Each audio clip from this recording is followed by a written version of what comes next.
programa Eclésia está de volta, hoje fazendo uma homenagem a uma pessoa especial para todos nós, especialmente para a Rede Século XXI, que tem a oportunidade de ter um comentarista muito sábio, muito ponderado, que é o nosso querido Padre Guido. Nós estamos celebrando os 40 anos de sacerdócio do Padre Guido, aqui na Itália, né, Padre? Exato, aqui Não na há Itália. melhor lugar. Bom, olha, na verdade me encontro por esta grande oportunidade de ter participado da eleição do Papa, né?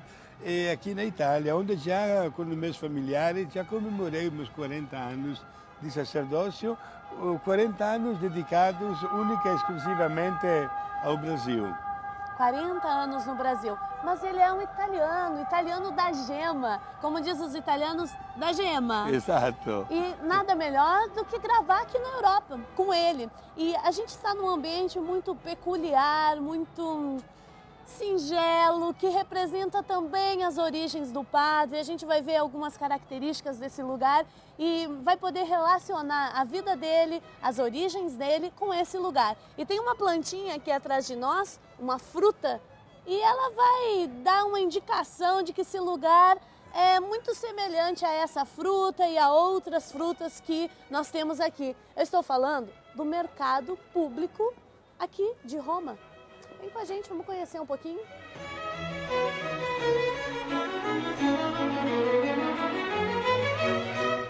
No primeiro bloco do nosso programa, nós já conversamos com o Padre Guido sobre as origens dele, a família, a situação do pai que já esteve no campo de concentração e gerou um grande sofrimento para a família, mesmo antes do Padre Guido ter nascido.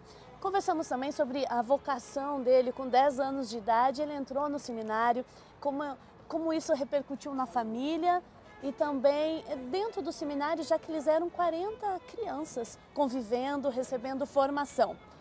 Mas tem um detalhe bonito que a gente mostrou e que eu quero reprisar agora, mostrar mais um pedacinho, caso vocês não tenham visto. O Padre Guido é pianista também, confira aí.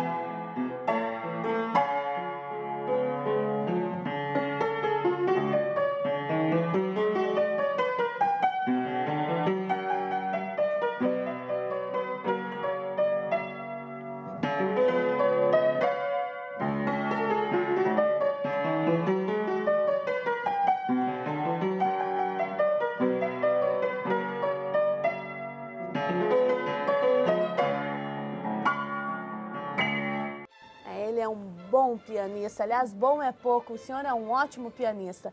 Mas padres pianistas a gente até que conhece, alguns. Agora, tem uma outra característica do senhor que é incrível, aliás, uma outra profissão. Antes do senhor responder, a gente já sentou, já estamos em casa aqui no Mercado Público, tomando um cafezinho, porque o frio aqui é constante. Padre, qual é a sua outra profissão? Bom, olha, quando eu estava estudando teologia, tive a oportunidade também de frequentar o curso superior de árbitros de futebol. Ou seja, o Padre Guido é juiz de futebol, gente. É isso? Exato, né?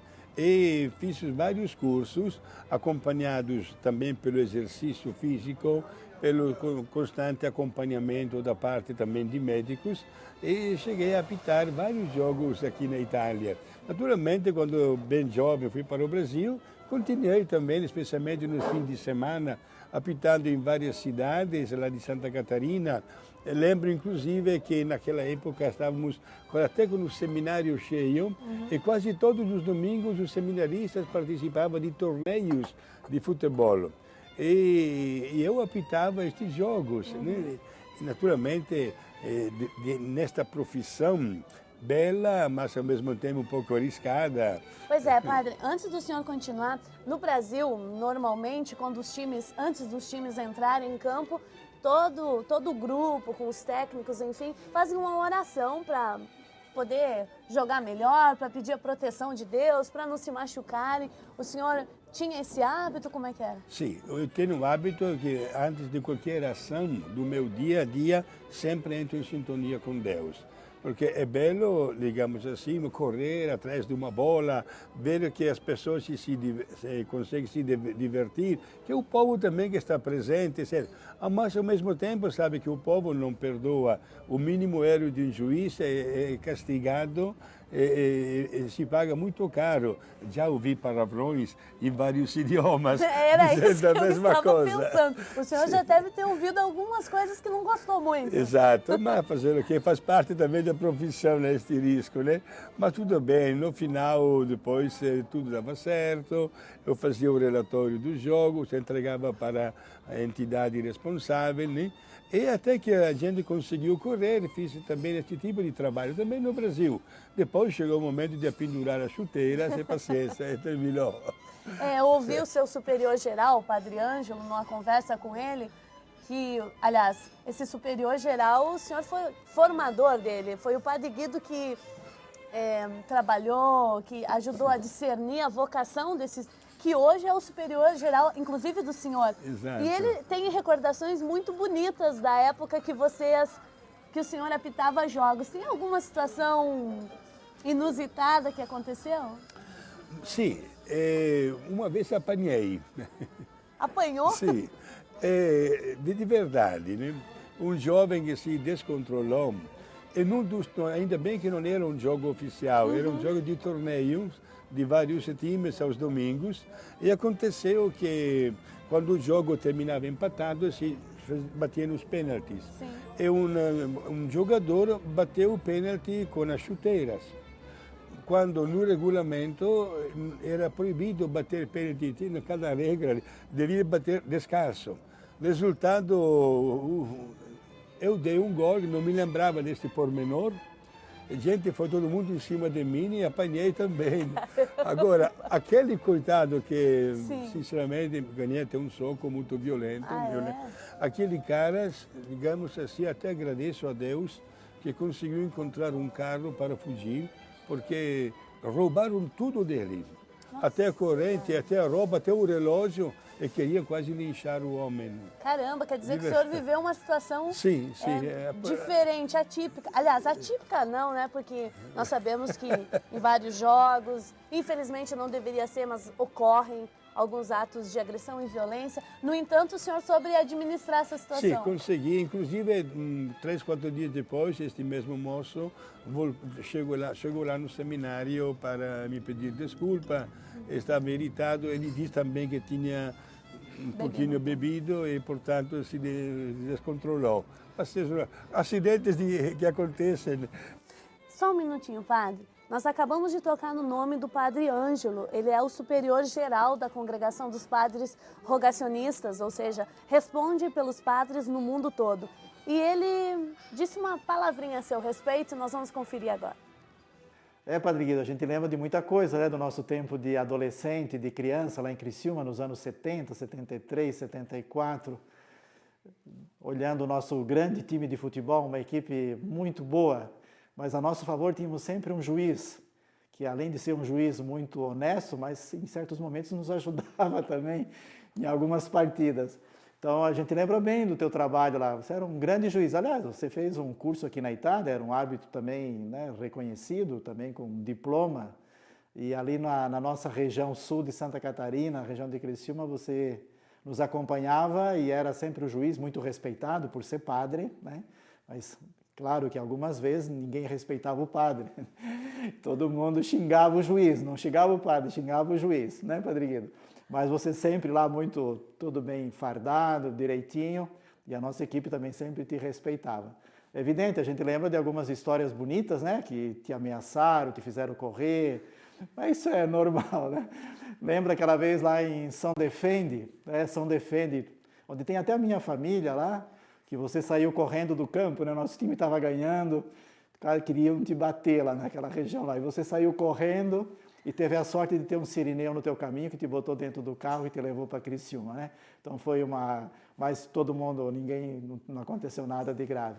Na verdade, para nós jovens, adolescentes, queria lembrar isso, a presença do Padre Guido no nosso seminário, junto com os seminaristas, com os jovens, também com a comunidade paroquial, era sempre uma presença muito afetiva, muito humana, e era gostoso de ver o Padre Guido acompanhando todos os domingos à tarde, ou quando a gente ia jogar nos campeonatos, nos torneios, e também era um serviço que fazia apitando os jogos.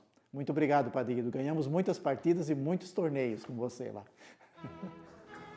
Muito bonitas as palavras do Padre Ângelo para o senhor. O senhor foi formador dele e de outros padres.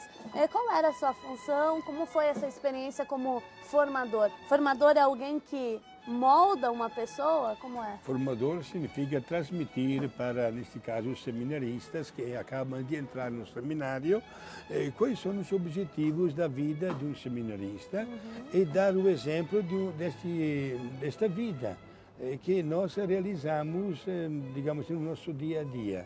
Portanto, um trabalho de conscientização, de ensinamento, de cultura religiosa, de história da congregação, para conhecer o carisma, e tudo isso acompanhado pela nossa mesma vivência como testemunha. Quando nós entramos na casa geral de vocês, na central, e a nossa equipe passou um lindo dia na convivência com os padres, trocando experiências, os padres fizeram missão em diversos lugares do mundo, nos contaram.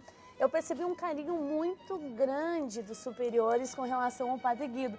E lá dentro eles chamam o professor. Professor, professor. Por que isso? Não, professor, não.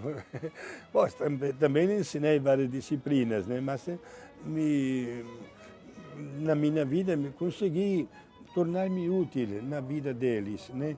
Isto é, vivendo com eles, compartilhando o dia a dia deles quando eram bem jovens. E hoje, a distância de anos, como a senhora notou, seja o superior geral, como também o vigário geral, os dois foram meus alunos. E hoje me sinto muito contente por ter feito esse trabalho de preparar essas duas pessoas que foram chamadas para governar a congregação. Exatamente esse ponto que eu quero ressaltar agora. Ele foi o mestre das pessoas que hoje são os superiores gerais dele, ou seja, que coordenam inclusive a vida e a missão do Padre Guido atualmente. Padre, eles demonstram uma humildade muito grande, uma simplicidade, porque, por exemplo, nós estávamos almoçando, quem levantou, recolheu os pratos, organizar a mesa, foi o superior geral. Sim. Ou seja, numa linguagem popular, o chefe de todos. O senhor acha que esse testemunho de humildade, de simplicidade, o senhor conseguiu transmitir para eles? Sim, acho que sim, porque a acolhida, fazer com que uma pessoa se sinta em casa, faz parte um pouquinho do estilo da nossa vida religiosa. É porque nesta estadia aqui na Itália, eu fiz questão de dedicar algumas horas também aos meus co-irmãos, não somente eu como religioso, mas em companhia de vocês também, né, da Rede Século XXI. É tão bom sentir-se bem acolhidos e compartilhar. Aliás, ontem à noite, quando nós voltamos para os nossos aposentos no hotel, né? Mas antes de sair da nossa casa, o superior falou: querem descansar aqui? Nós temos também nos quartos à vossa disposição. Me senti muito mais ainda em casa. Com certeza, os padres rogacionistas são um exemplo de acolhida, de ternura, de carinho. Foram para a nossa equipe, certamente são para as pessoas que se aproximam de vocês. Agora, continuando nessa linha do testemunho, da simplicidade e humildade, muito falada também pelo nosso Papa Francisco, agora nesses últimos dias, alguma vez o senhor recebeu algum convite para exercer outra função na congregação e na igreja? Como aconteceu ou o senhor só foi formador? Não, várias vezes no meu sacerdócio vivido inteiramente no Brasil, recebi da parte da congregação a tarefa de superior de várias casas. Trabalhei mais de 30 anos como superior de várias casas em Criciúma, nas paróquias em Brasília, em Passos, né? Agora estou indo para Bauru. E são tarefas de responsabilidade, porque eu acredito muito que, digamos assim, quanto mais uma pessoa é chamada a dar, tudo isso deve ser um serviço. Um poder, como dizia o Papa no seu primeiro discurso oficial, deve sempre ser entendido como uma doação para as pessoas. Por isso, sim, a minha congregação me deu essas tarefas e procurei até hoje responder com generosidade. Mas eu vou ser indiscreta, porque a humildade dele não permite. O Padre Guido não gosta de se enaltecer, mas o senhor já partilhou para a nossa equipe que mais de uma vez recebeu o convite no Brasil para ser bispo. E, de acordo com as normas da congregação do Padre Guido, quando um padre recebe esse pedido para ser bispo, para prestar esse serviço, é a congregação que bate o martelo, ou seja, que libera a pessoa, que dispõe essa pessoa para exercer essa função. Qual foi a reação da sua congregação quando o senhor recebeu o convite para ser bispo? Eu fiquei livre de dar a minha resposta. E a minha resposta seria também a resposta da congregação. Ou seja, os superiores disseram, padre, não somos nós que vamos decidir. O senhor tem total liberdade para tomar a sua decisão. Isso diz de um respeito muito grande com a sua figura, né, padre? Sim. Olha, eu procuro dar o que eu posso na minha vida. Se eu renunciei a uma responsabilidade ainda maior, é que me sinto bem assim como a gente está, mas encaro o serviço para a congregação como um serviço efetivo para a igreja. Certamente o testemunho do Padre Guido é uma lição de vida para cada um de nós. E no próximo bloco, nós vamos conversar sobre esse doutor em Bíblia, quais as contribuições efetivas que ele vem dando para a igreja desde a sua formação. Nós voltamos já já.